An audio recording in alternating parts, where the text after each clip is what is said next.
आया और प्लासी का सारा बदन भीग गया। पानी बड़ा ठंडा था। सर्दी के मारे प्लासी के दांत बजने लगे।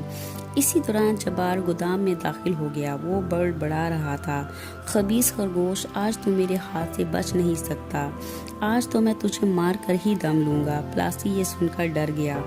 एक तो ठंडे पानी ने उसका बुरा हाल किया हुआ था, दूसरा खौफ के मारे उसका बदन कांप रहा था।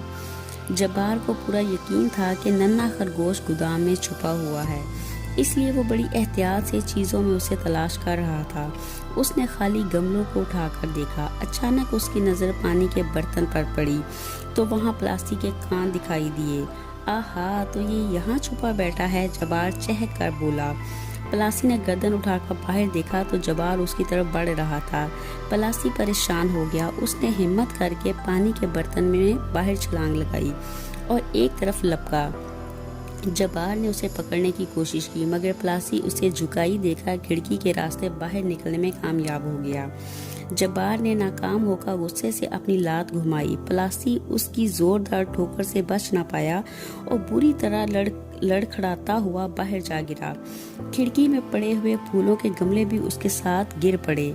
गमले जमीन पर गिरते ही टूट फूट गए। गमलों की किरचियां प्लासी के बदन पर चोट लगाती हुई बिखर गईं। दर्द की लहर प्लासी के पूरे बदन में दौड़ गई। उसमें हिम्मत नहीं थी कि वो मजीद भाग सके, मगर जब्बार उसके पीछे था। उसने जान बचाने की कोशिश में एक मरतबा फिर दौड़ लगाई, मगर अब उसकी रफ्तार तेज नहीं थी। इस मरतबा वो बाहर की तरफ भाग रहा था, जहां सदर दरवाज़ा था। वो कुछ ही देर में सदर दरवाजे पर पहुंच गया, मगर वहां दरवाज़ा बंद देखकर उसकी जान ही निकल गई। दरवाज़ा अंदर से लॉक था। चाबी दिखाई तो दे रही थी, मगर वो उसकी कामत से बहुत ऊंची थी। प्लासी ने उछलकर ताला खोलने की कोशिश की, मगर वो कामयाब ना हो सका। इसी दौरान वहां एक चूहिया आ गई। प्लासी ने उसे देखा तो बाहर निकलने के लिए रास्ता दरियाफ्त किया। चूहिया ने उसे परेशान देखकर कहका लगाया और कहने लगी, नन्हे खरगोश, मैं इस वक्त तक कुछ नहीं बताऊंगी जब तक तुम मुझे खाने के लिए एक बड़ा मटर का दाना नहीं दोगे। प्लासी के पास मटर का दाना नहीं था। वो तो अपने जूते और कमीज खो बैठा था।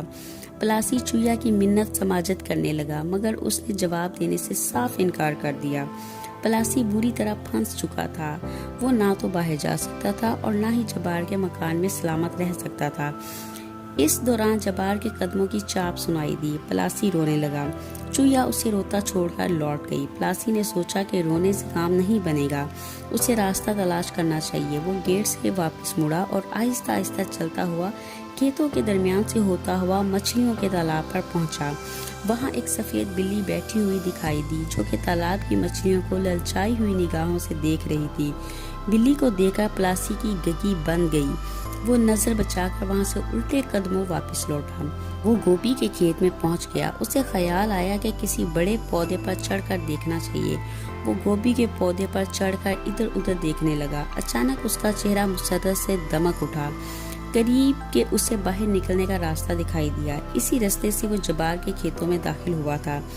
अभी वो खुशी से झूम रहा था कि उसे करीब से पकड़ो पकड़ो की आवाज सुनाई दी। उसने गर्दन घुमाकर देखा तो जब्बार उसके सर पर पहुंच चुका था।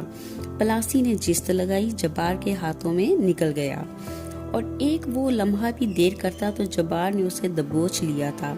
प्लासी तेज रफ्तारी से भागता हुआ बाहर निकलने वाले रास्ते की तरफ लपका। जब्बार समझ चुका था कि खरगोश अगर वहां पहुंच गया तो वो उसे पकड़ नहीं पाएगा, इसलिए उसने पूरी कुव्वत से उसके पीछे दौड़ लगा दी। प्लासी की किस्मत अच्छी थी कि दोनों के दरमियान फासला पैदा हो चुका था, इसीलिए प्लासी लकड़ी की बाड़ तक पहुंचने में कामयाब हो गया। बाड़ के नीचे से गुजरकर प्लासी दूसरी तरफ बाहर निकल आया। उससे अभी तक जब्बार के चीखने चलाने की आवाजें सुनाई दे रही थी।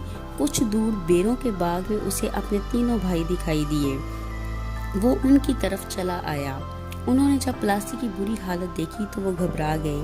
वो उसे साथ लेकर घर लौट आए। जब उनकी माँ को मालूम हुआ कि प्लासी जब्बार के खेत में गया था और वहीं उसके जूते और कमीज खो गई तो वो बहुत नाराज हुई। प्लासी को अपनी गलती का एहसास हो चुका था। उसने अपनी माँ से माफी मांगी और आइंदा कहना मानने का वादा किया। प्लासी की माँ ने उसे माफ कर दिया और फिर भाइयों की जमा किए हुए बेरों में से उसे हिस्सा भी दिया।